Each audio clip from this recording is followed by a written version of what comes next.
Good evening dear students, সবাই কেমন আছো? আশা করি সবাই ভালো আছো। আর সামনে পরীক্ষা চলে আসলো, তাই তোমাদের জন্য কিছু ইম্পর্টেন্স কোশ্চেন ব্যাংক থেকে কোশ্চেন্সগুলো আমি সলভ করে তোমাদেরকে দিচ্ছি।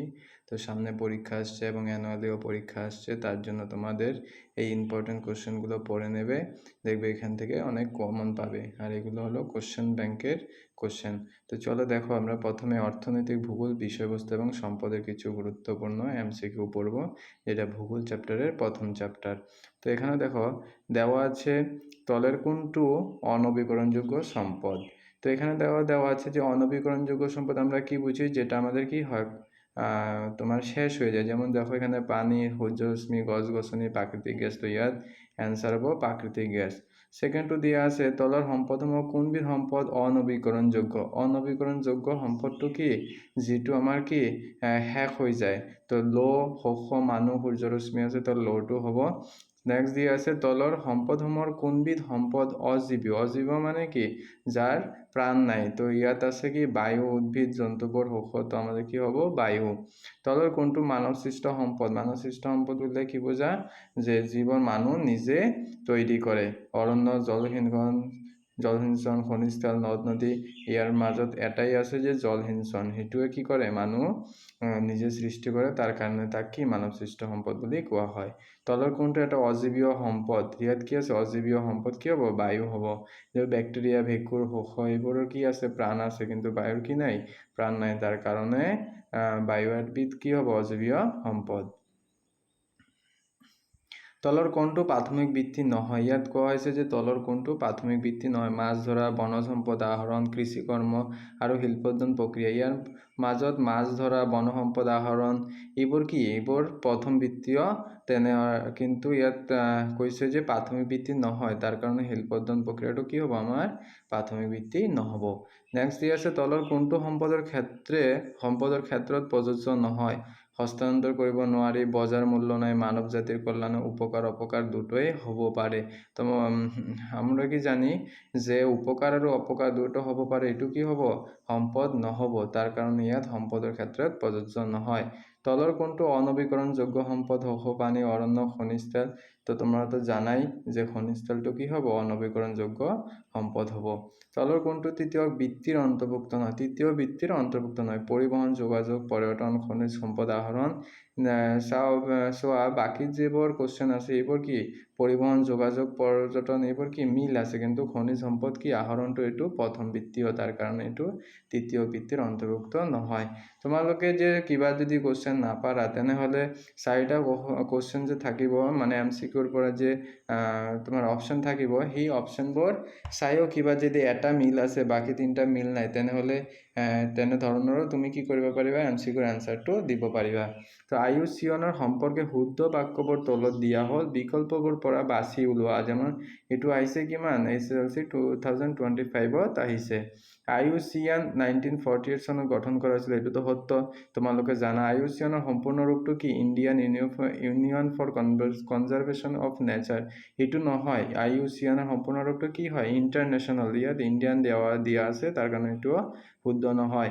IUCN উদ্যোগত বিশ্ব বন্যপ্ৰাণী পুঁজি WWF আৰু বৃক্ষ সংৰক্ষণ নিৰীক্ষণ কেন্দ্ৰ স্থাপন কৰা হৈছিল, এইটো সত্য। জৰ্জ চিচম IUCN প্ৰতিষ্ঠাপক সঞ্চালক প্ৰধান আছিল, সেইটোও সত্য। চতুৰ্থ খণ্ড অৰ্থনীতিৰ বাবে তলৰ কোনটো বিকল্প শুদ্ধ। যে সম্প্ৰদায় ভিত্তিক পৰ্যটন এইবোৰ নহ'ব, এইটো আধুনিক পৰিবেশ অনুকূল প্ৰযুক্তিৰ বিষয়ে উদ্ভাৱনীমূলক গৱেষণা কৰে।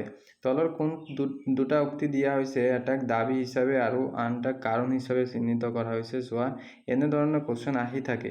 তো ইয়াত দিয়া আছে যে দাবী, সামাজিক পৰিৱৰ্তন ঘটাৰ লগে লগে সম্পদৰ ধাৰণা আৰু ইয়াৰ আহৰণ আৰু ব্যৱহাৰ পৰিৱৰ্তন ঘটে। তো মই জানো কি, যে সামাজিক পৰিৱৰ্তন, কিবা আগত যিবোৰ সম্পদবোৰ আছিল সেইবোৰ এতিয়া কি লগে লগে সম্পদৰ ধাৰণাৰ লগে লগে কি হৈছে, আহৰণ কৰা বা ব্যৱহাৰ কৰা কি হৈ গৈছে, বেলেগ বেলেগ হৈছে। তাৰ কাৰণে এইটো কি হ'ব, পৰিৱৰ্তন ঘটে। তো কাৰণ কি, কাৰণটো দিয়া আছে মানুহৰ জ্ঞানৰ প্ৰসাৰ আৰু বিজ্ঞান প্ৰযুক্তিৰ বাবে উন্নয়নৰ ফলত পৃথিৱীত থকা বহু নিৰপেক্ষ সামগ্ৰী, প্ৰতিৰোধক সামগ্ৰী সম্পদলৈ ৰূপান্তৰিত হৈছে। এইটোতো সঁচাই, যিবোৰ আগত তোমাৰ নিৰপেক্ষ আৰু প্ৰতিৰোধক সামগ্ৰী আছিল সেইবোৰ এতিয়া কি কি হৈছে বিজ্ঞানৰ প্ৰযুক্তিৰ বাবে মানুহ কি কৰি আছে, এইটো ব্যৱহাৰ কৰি আছে, সম্পদলৈ ৰূপান্তৰিত হৈছে। তাৰ কাৰণে এই আৰু উভয় কি হ'ব, শুদ্ধ হ'ব। সম্পদ সংৰক্ষণ সম্পৰ্কত তলত দিয়া কোনকেইটা শুদ্ধ? দীৰ্ঘম্যাদী উন্নয়ন প্ৰক্ৰিয়া বিবেচনা কৰি সম্পদৰ মিতব্যয়ী ব্যৱহাৰ, যিবোৰ দিয়া আছে, দিয়া 1 নম্বৰ আৰু 3 নম্বৰটো কি হ'ব, শুদ্ধ হ'ব। দীৰ্ঘম্যাদী উন্নয়ন প্ৰক্ৰিয়া বিবেচনা কৰি সম্পদৰ মিতব্যয়ী কি ব্যৱহাৰ, আৰু কোনো ধৰণৰ বিনাশ আৰু অপব্যৱহাৰ নোহোৱাকৈ সম্পদৰ সম্ভাৱ্যপূৰ্ণ ব্যৱহাৰ কৰা, এইটোও কি হ'ব, শুদ্ধ। 4 নম্বৰ, ব্যৱহাৰ নকৰি কেৱল ভৱিষ্যতৰ বাবে সম্পদসমূহ সাঁচি ৰখা, এইটো কি হয়, অশুদ্ধ হয়। কাৰণ কি, সম্পদ সংৰক্ষণ মানে কি, যিবোৰ কোনো ধৰণৰ বিনাশ বা অপব্যৱহাৰ নোহোৱাকৈ সম্পদৰ সম্ভাৱ্যপূৰ্ণ ব্যৱহাৰ কৰাকে কি কোৱা হয়, আমাক সম্পদ সংৰক্ষণ বুলি কোৱা হয়। তলৰ দুটা উক্তি দিয়া হৈছে, এটাক দাবী এই হিচাপে আৰু আনটাক কাৰণ আৰ হিচাপে চিহ্নিত কৰি আছে। যেমন দাবী কি দিয়া আছে, অৰ্থনৈতিক ভূগোলত সম্পদৰ উৎপাদন, বিতৰণ, উপভোগ আৰু বিনিময় আৰু ইয়াৰ লগত জড়িত মানুহৰ কাৰ্যকলাপ স্থান আৰু কাল সাপেক্ষে অধ্যয়ন কৰা হয়। এইটোতো সত্য। মানুহৰ জীৱন ধাৰণ প্ৰণালী আৰু অৰ্থনৈতিক কাৰ্যকলাপ স্থান কাল ভেদে কি হয়, বেলেগ বেলেগ হয়। মানুহৰ জীৱন ধাৰণ প্ৰণালী কি হয়, এটা দেশত এনেধৰণে হ'লে আনটো দেশত কি হ'ব, বেলেগ ধৰণৰ হ'ব। তাৰ কাৰণে এ আৰু আৰ উভয় সত্য, আৰু আৰ এৰ শুদ্ধ ব্যাখ্যা। প্ৰতিৰোধক তাৰ পিছত দিয়া আছে, যিবোৰ কুৱেশ্যনবিলাক আছে চাই লৈ 1 মাৰ্কৰ, সেইবোৰ তোমালোকে ঘৰত সলভ কৰি ল'বা।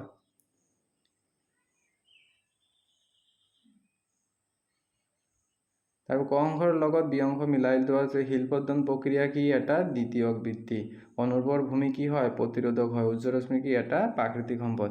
এনেধৰণৰ যদি মিলাই তলৰ শুদ্ধ বিকল্প বাছি ওলাই মিলোৱা আহে, তেনেহ'লে তুমি এটা দুটা কমন চাই ল'বা। যেমন শিল্পোদ্যোগ প্ৰক্ৰিয়াটো কি আছে, মই জানো কি দ্বিতীয়ক বৃত্তি, তাৰ পাছত ABCD যে অপশ্যনবিলাক আছে, তাৰ লগত যদি 4টাৰ এনচাৰ তুমি নাজানা, এটা বা দুটা যদি জানা, তেনেহ'লে এইবোৰ অপশ্যন চাই তুমি এনচাৰটো দি দিবা। যেনেহ'লে সূৰ্যৰ ৰশ্মিটো মই জানো কি প্ৰাকৃতিক সম্পদ, তো প্ৰাকৃতিক সম্পদ হ'লে এইটো কি হ'ব, যেমন এৰ কিমান চি কিমান আছে, চি ইয়াত আছে 1 নম্বৰ, তো চাই লোৱা চি দুটাত দিয়া আছে, বি আৰু চি নম্বৰত দিয়া আছে চি 1 তো আৰু এটা চাব লাগিব, যেনে অনুৰ্বৰ মাটি মই কি জানো, প্ৰতিৰোধক, তো অনুৰ্বৰ মাটি কি বি আছে, বি কিমান আছে 4, তো ইয়াতো দুটা অপশ্যনত কি আছে 4 আছে, তো আৰু এটা চাব লাগিব। নৱপ্ৰচলন কি সম্পদ সংৰক্ষণৰ এটা কি উপায়, তো ডি নম্বৰ কিমান আছে, 3 নম্বৰ, তো চাই লোৱা চি নম্বৰ আৰু ডি নম্বৰ কি আছে, 3 নম্বৰত আছে। তলৰ কোনকেইটা অৰ্থনৈতিক ভূগোল অধ্যয়নৰ পদ্ধতি হয়, সেইটো কি আঞ্চলিক পদ্ধতি, আন্তৰ্জাতিক পদ্ধতি, তত্ত্ব বিশ্লেষণ পদ্ধতি, নীতি নিয়ম পদ্ধতি। কেৱল ইয়াত 1, 3 আৰু 4 শুদ্ধ। আন্তৰ্জাতিক পদ্ধতি এটা ভূগোল অধ্যয়নৰ পদ্ধতি নহয়। ইয়াতো দিয়া আছে, চোৱা যে শিক্ষা এটা কি ব্যক্তিগত সম্পদ, মইতো জানো শিক্ষা এটা কি ব্যক্তিগত সম্পদ। প্ৰাকৃতিক গেছ আছে, প্ৰাকৃতিক গেছ কি এটা অনবীকৰণযোগ্য সম্পদ। তো ইয়াত তো সকলোৱে জানা, এখন দেশৰ অধীনত থকা জীৱ জন্তু কি হ'ব, এটা জাতীয় সম্পদ হ'ব। সাগৰ মহাসাগৰ কি হয়, আন্তৰ্জাতিক সম্পদ।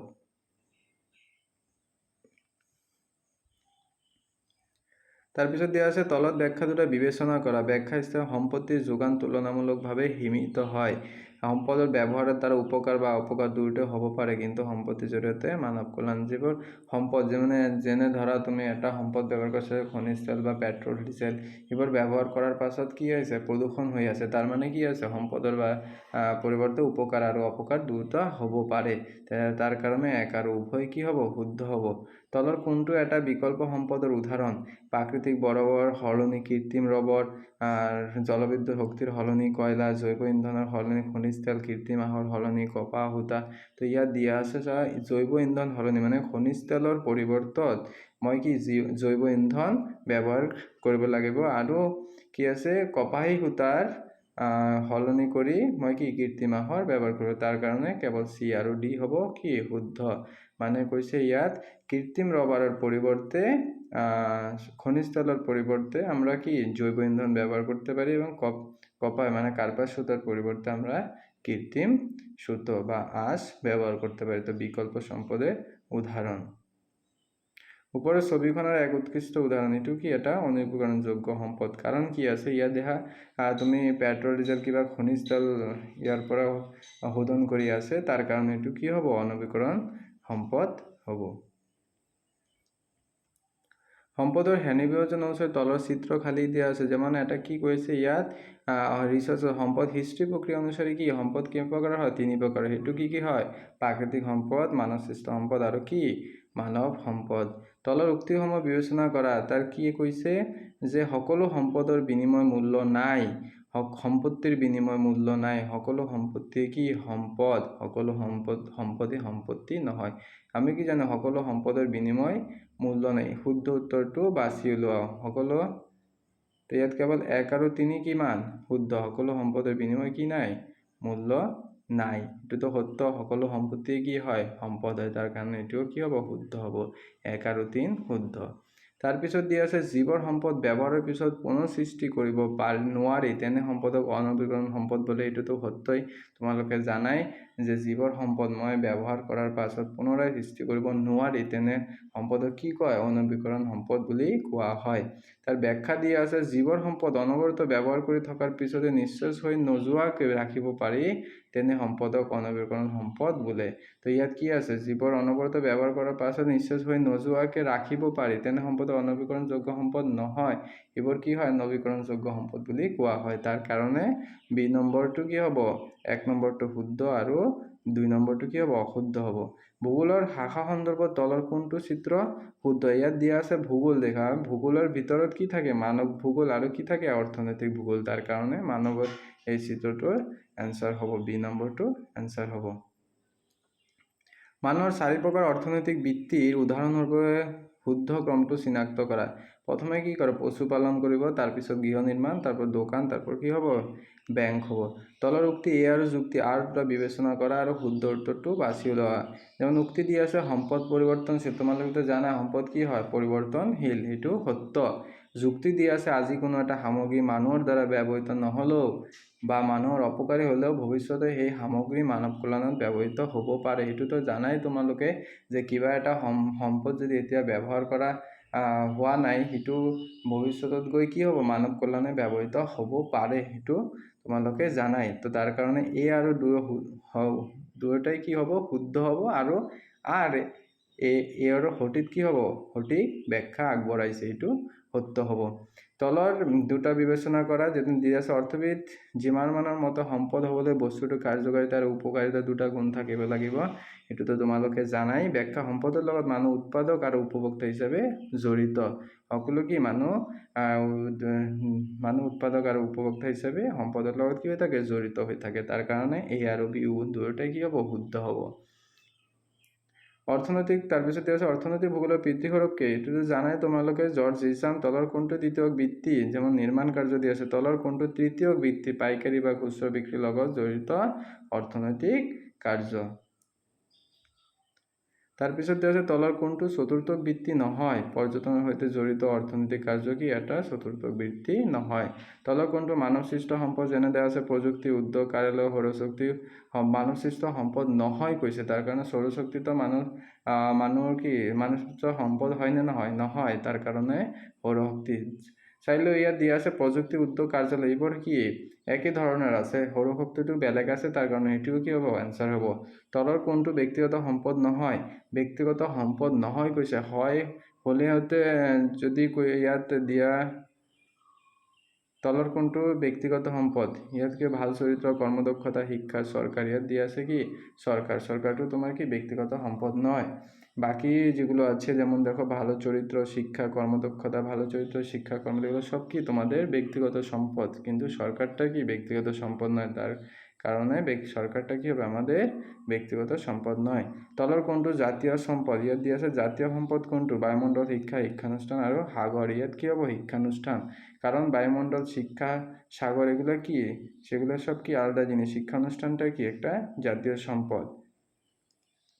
তলৰ কোনটো স্থানিক সম্পদ নহয়, স্থানিক সম্পদ নহয় কৈছে, তো মানে যে সকল সম্পদ আমরা স্থান ভেদে পাই সেগুলোকে আমরা কি বলি স্থানিক সম্পদ বলি, কিন্তু যেগুলো আমরা পাই না স্থান ভেদে পাই না যেগুলো স্থান ভেদে পাই সেগুলোকে আমরা কি বলি স্থানিক সম্পদ। যেমন কয়লা, শস্য, খনিজ পদার্থ এগুলো কি আমরা কোনো একটা স্থান ভেদে পাবো, কিন্তু জলটা আমরা কি পাবো সব জায়গায় পাবো, তার জন্য আমরা কি হবে জলটা মানে পানি স্থানিক সম্পদ নহয়। সম্পদ হ'বলৈ হ'লে ইয়াৰ কাৰ্যকাৰিতা আৰু উপকাৰিতা থাকিব লাগে, এইটোতো সত্যই। দাম আৰু মূল্য থাকিব লাগে, ইয়াৰ নহয়। প্ৰাকৃতিক আৰু সহজলভ্য হ'ব লাগে, এইটোও নহয়। ইয়াৰ এনচাৰটো কি হ'ব? ইয়াৰ কাৰ্যকাৰিতা আৰু উপকাৰিতা থাকিব লাগিব। সোণ এবিধ কি হয়? সোণ এবিধ আমাৰ প্ৰাকৃতিক সম্পদ হয়। মানৱ সম্পদ আগবঢ়োৱা দেশ হ'ল কি? জাপান। জাপান মানৱ সম্পদত আগবঢ়োৱা দেশ। কাজিৰঙা ৰাষ্ট্ৰীয় উদ্যান এটা কি হয়? আমাৰ জাতীয় সম্পদ। দামোদৰ নদী ক'ত আছে? দামোদৰ নদী পশ্চিমবংগত আছে। এইটো সকলোৱে জানা, দামোদৰ নদী পশ্চিমবংগত আছে।